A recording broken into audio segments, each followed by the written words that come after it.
Welcome dear students. तो आज हम लोगों का जो टॉपिक ऑफ डिस्कशन रहेगा वो होगा हम लोगों का Friedel Crafts reaction. Friedel Crafts reaction जो है इसमें दो रिएक्शन होते हैं, एक तो हो गया एल्काइलेशन और दूसरा है एसाइलेशन। दोनों रिएक्शन हम लोगों का इलेक्ट्रोफिलिक सब्स्टिट्यूशन रिएक्शन है। तो Friedel Crafts reaction is very common in aromatic compounds. ठीक है, तो हम लोग दोनों रिएक्शन को देखते हैं। जैसे सपोज़ करो कि ये हम लोगों के पास में बेंजीन है और इस बेंजीन का हम लोग रिएक्शन करवाते हैं CH3Cl, ठीक, और साथ ही साथ जो है हम लोग यहाँ पर ले रहे हैं एनहाइड्रस AlCl3, एनहाइड्रस AlCl3। और दूसरा जो हम लोग कर रहे हैं वो है हम लोगों का CH3COCl और इसमें भी हम लोग लेंगे एनहाइड्रस AlCl3। ठीक है, तो इस रिएक्शन को कहेंगे एल्काइलेशन और इसको कहेंगे हम लोग एसाइलेशन। एल्काइलेशन क्यों? क्योंकि यहाँ पर इंट्रोडक्शन होगा एल्काइल ग्रुप का, ठीक, और इसमें इंट्रोडक्शन होगा एसाइल ग्रुप का। इसको हम लोग इस तरह से दिखा रहे हैं, ठीक। तो ये हम लोगों का एल्काइल बेंजीन यानी मिथाइल बेंजीन, इस केस में ये टॉल्यूइन है, और यहाँ पर जो है ये एसाइल बेंजीन, ये एसाइल ग्रुप और ये बेंजीन हो गया। तो एसाइल बेंजीन जिसको हम लोग एसीटोफिनोन भी कहते हैं। तो फिर से एक बार हम लोग रिकॉल कर रहे हैं, what is Friedel Crafts reaction. मान लीजिए क्वेश्चन आपको पूछा जाता है तो आपका जवाब होगा कि Friedel Crafts reaction is an electrophilic substitution reaction which readily take place in aromatic compounds like benzene. It is of two types. First one is alkylation and the second one is acylation. Alkylation is done in presence of कोई भी हम लोगों का जैसे alkyl halide and a catalyst called anhydrous AlCl3 which is a Lewis acid. Similarly, acylation is done in presence of acid chloride or acyl chloride in presence of the same catalyst AlCl3. In the first case we get alkyl benzene and in the second case we get acyl benzene. तो इसका mechanism को हम लोग देखते हैं।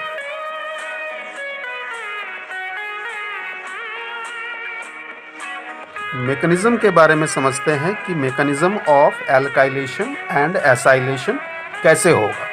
आप ये बात को ध्यान में रखेंगे कि both the reactions are electrophilic substitution reaction. और हम लोगों ने ये पढ़ा हुआ है कि ये जो रिएक्शन है ये 3 स्टेप में काम होता है। पहला है generation of the electrophile, second है हम लोगों का attack of the electrophile and the third one is regaining of the aromaticity और स्टेबिलिटी ऑफ द मॉलिक्यूल। ठीक है, तो यहाँ पर जो है सबसे पहले हम लोग एल्काइलेशन का ही मैकेनिज्म दिखा रहे हैं। सपोज करते हैं एल्काइलेशन को हम लोग दिखा रहे हैं। यहाँ पर हम लोगों का ये CH3Cl है और हमारे पास जो है वो है हम लोगों का AlCl3 और ये क्लोरीन के पास में क्या है, लोन पेयर्स है। तो ये जो है आसानी से अटैक हो सकता है। AlCl3 हम लोगों ने पहले ही कहा कि it is a Lewis acid और ये लेविस बेस की तरह बिहेव कर रहा है। एल्युमिनियम के पास में जो है एम्प्टी p ऑर्बिटल है जहाँ पर कि हम लोगों का ये रिएक्शन जो है वो या लोन पेयर्स को एकोमोडेट कर सकता है। तो यहाँ से क्या होगा, यहाँ से जो है हम लोगों को इस तरह का कंपाउंड कुछ बना, इसको हम लोग इस तरह से दिखा रहे हैं कि ये हो गया ऐसा, और यहाँ से मान लीजिए हम लोग बॉन्ड दिखा दे रहे हैं AlCl3 का, ठीक। तो यहाँ पर क्लोरीन जो है उस है वो पॉजिटिव चार्ज आया और यहाँ पर जो है एल्युमिनियम पर आया नेगेटिव चार्ज, ठीक। क्यों? क्योंकि यहाँ पर क्लोरीन का इलेक्ट्रॉन डेफिशिएंसी हो गया, ये लोन पेयर तो इसको दे चुका है, जबकि यहाँ पर एल्युमिनियम के पास में एक्सेसिव इलेक्ट्रॉन आया इसलिए नेगेटिव चार्ज हो गया, ठीक। तो ये कंपाउंड या जो हम लोगों ने बनाया है, ये जो स्पीसीज़ है ये हाईली अनस्टेबल होगा। तो ये कैसे क्या करेगा, ये अपने आप को स्टेबलाइज करने के लिए यहाँ से इसका जो है बॉन्ड को ये ब्रेक कर देगा और यहाँ से बॉन्ड ब्रेक करने के बाद जो है हम लोगों को मिल जाएगा क्या, ये CH3+ मिला। और साथ ही साथ जो है यहाँ पर हम लोग इसको इस तरह से दिखा रहे हैं, ये हो गया AlCl3 हो गया, ठीक है। इसके आने से क्या हो गया, AlCl4- रहा। तो ये जो CH3+ है हालांकि ये काफ़ी अनस्टेबल होगा, लेकिन फिर भी हम लोग इसको दिखा रहे हैं। ये हम लोगों का इलेक्ट्रोफाइल का जनरेशन हो गया और यही इलेक्ट्रोफाइल जो है ये अटैक करेगा। यहाँ का प्रोसेस तो सब में सेम है।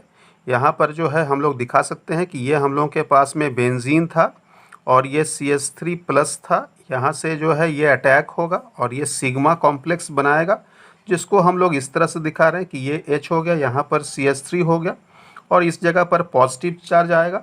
अब इस पॉजिटिव चार्ज को थ्रू आउट द मॉलिक्यूल हम लोग क्या करेंगे, रेजोनेंस में दिखा देंगे, डीलोकलाइज कर देंगे, ताकि मॉलिक्यूल में स्टेबिलिटी जो है वो इंक्रीज़ हो जाए। और साथ ही साथ जो है हम लोगों को ये इसको हम लोगों ने यहाँ शिफ्ट कर देना है, तो ये शिफ्ट हो जाएगा। तो यहाँ पर जो है हम लोगों को इस बॉन्ड को यहाँ दिखाइए और इसके जगह पर जो है यहाँ पर प्लस दिखाइए। अब इसको भी शिफ्ट करा के यहाँ ला देते हैं, तो नया जो स्ट्रक्चर बनेगा वो हम लोगों को कुछ इस तरह का होगा। इसको हम लोग H दिखा रहे हैं, यहाँ पर CH3 कर देते हैं और इसमें जो है हम लोगों ने इसको शिफ्ट किया है, तो यहाँ पर जो है यह इस तरह से रहा। इस जगह पर पॉजिटिव चार्ज आया, कार्बोकेटाइन का फॉर्मेशन हो गया। तो इससे ऐसा हम लोग क्यों कर रहे हैं ये बात को आप समझ सकते हो, क्योंकि हम लोगों का रेजोनेंस जितना स्ट्रक्चर बनेगा उतना ही मॉलिक्यूल में स्टेबिलिटी बढ़ेगा। और फाइनली हम लोग क्या कर रहे हैं कि इस बॉन्ड को ब्रेक करके जो है यहाँ ला दिखा रहे हैं, तो यहाँ से बन गया CH3 और ये जो है हम लोगों को स्टेबल कंपाउंड बन गया, यानी कि एरोमेटिक कंपाउंड जो है वापस हम लोगों को मिल गया। बेंजीन ने अपना एरोमेटिसिटी को रीगेन कर लिया। अब यहाँ से रिलीज़ क्या हुआ ना भाई, H प्लस रिलीज़ हुआ। ये जो H प्लस है वो फिर क्या किया ना, AlCl4 माइनस जो बना था उसके साथ में कम्बिनेशन करके ये HCl और यहाँ से जो है AlCl3 वापस हम लोगों को ये दे दिया। ठीक है, तो AlCl3 हम लोगों ने क्या देखा कि AlCl3 has a catalytic action. तो ये जो रिएक्शन हम लोगों का है, इस रिएक्शन को हम लोग कह रहे हैं फ्रिडल-क्राफ्ट एल्काइलेशन। तो अब हम लोग देख लेते हैं वो है हम लोगों का मेकनिज़्म ऑफ एसाइलेशन रिएक्शन। बिल्कुल सेम ही होगा जैसे हम लोगों ने एल्काइलेशन को दिखाया है, वैसे ही हम लोग दिखाएंगे। इसमें हम लोग कर क्या रहे हैं कि हम लोग एसाइल क्लोराइड को लिए हैं, जिसको हम लोग इथेनॉइल क्लोराइड कह रहे हैं। इसके पास में लोन पेयर्स रहेगा और ये फिर जो है अटैक करेगा किसके साथ में, AlCl3 के साथ में। इसके जगह पर हम लोग FeCl3 भी ले सकते हैं, कहीं पर कोई प्रॉब्लम नहीं है। तो AlCl3 को यहाँ पर हम लोग ले रहे हैं, इसको फिर से हम लोग अटैक कर रहे हैं और अटैक करने के बाद जो है यहाँ पर से हम लोग डायरेक्ट इसको दिखाते हैं। ये बन गया हम लोगों को CH3 C double bond O और ये जो है बॉन्ड को पूरा इधर ही शिफ्ट कर जाएगा। तो इससे क्या हो जाएगा, इस पर जो है पॉजिटिव चार्ज आया और यहाँ पर से जो है हम लोगों को बन गया AlCl4 माइनस। ठीक, इसको हम लोग कह रहे हैं एसाइलियम आयन। कौन सा आयन कह रहे हैं, एसाइलियम आयन। आप जानते ही हो यम हम लोग तभी लगाते हैं जब स्पीसीज़ में पॉजिटिव चार्ज हो। तो एसाइलियम आयन जो है ये स्टेबल है। क्यों स्टेबल है, क्योंकि यहाँ पर जो ऑक्सीजन के पास में लोन पेयर है और कार्बन के पास में जो वैकेंट पी ऑर्बिटल है उसके साथ में वो रेजोनेंस में जा सकता है। इस तरह से वो दिखा सकते हैं हम लोग कि ये जो है हम लोगों का इस तरह से हो गया। इस कारण से जो है कार्बन का वैलेंसी भी फुलफिल हो गया और ये स्टेबल भी हो जाएगा। इसीलिए हम लोग जो है एसाइलियम आयन को मान के चल रहे हैं कि acylium ion is a very stable species. अब इसी का हम लोगों को क्या करना है, अटैक करना है। पहला हम लोगों का स्टेप कंप्लीट हो गया, जनरेशन ऑफ द इलेक्ट्रोफाइल। तो फ्रिडल-क्राफ्ट रिएक्शन में या फ्रिडल-क्राफ्ट एसाइलेशन रिएक्शन में जो हम लोगों का इलेक्ट्रोफाइल है वो एसाइलियम आयन है। ये एसाइलियम आयन ही अटैक करेगा। तो इसको हम लोग फिर से जो है बिल्कुल जैसे दिखाते आए हैं वैसे ही हम लोग करेंगे। इस तरह से जो है इसको हम लोग दिखा रहे हैं और यहाँ पर जो है हम लोग अटैक करा देते हैं। ये हो गया हम लोगों का CH3 C double bond O और इस पर प्लस था, तो यहाँ से जो है इस बॉन्ड को हम लोग अटैक करवा रहे हैं।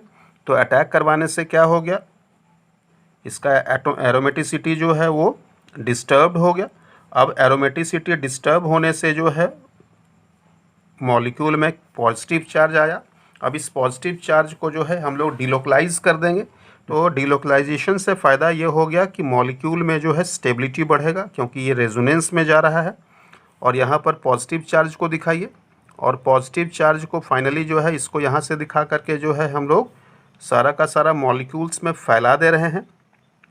तो इस तरह से जो है हम लोगों को बना स्ट्रक्चर यहाँ पर। तो ये हो गया, यहाँ पर पॉजिटिव चार्ज बना। अब इसको फाइनली यहाँ पर दे करके हम लोग यहाँ से H+ को रिलीज़ कर रहे हैं।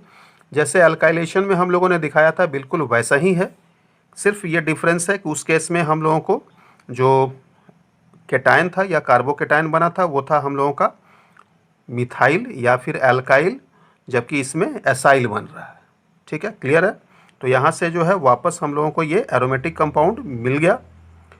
थर्ड स्टेप भी हम लोगों का कंप्लीट हो गया, तो यह हो गया। और यहाँ से जो H+ रिलीज़ हुआ था वो H+ क्या करेगा, रिएक्शन कर जाएगा किसके साथ, AlCl4 माइनस के साथ में, और अल्टीमेटली ये HCl और AlCl3 दे देगा। इस केस में भी AlCl3 has a catalytic action, क्योंकि इसमें जो है हम लोग वापस रिएक्शन के बाद जो है रिएक्शन कंप्लीट होने के बाद वापस हम लोगों को AlCl3 मिल जा रहा है। तो ये जो मैकेनिज़्म है ये मैकेनिज़्म हम लोगों का एसाइलेशन का है। दोनों को आप कंपेयर करके देखोगे कि एल्काइलेशन और एसाइलेशन जो है वो मैकेनिज़्म में क्या डिफरेंसेस है। Most of the thing common है, डिफरेंस सिर्फ इतना ही है कि उसमें एल्काइल केटायन बन रहा था, इसमें एसाइल केटायन बन रहा था। ठीक है, समझ गए। Thank you.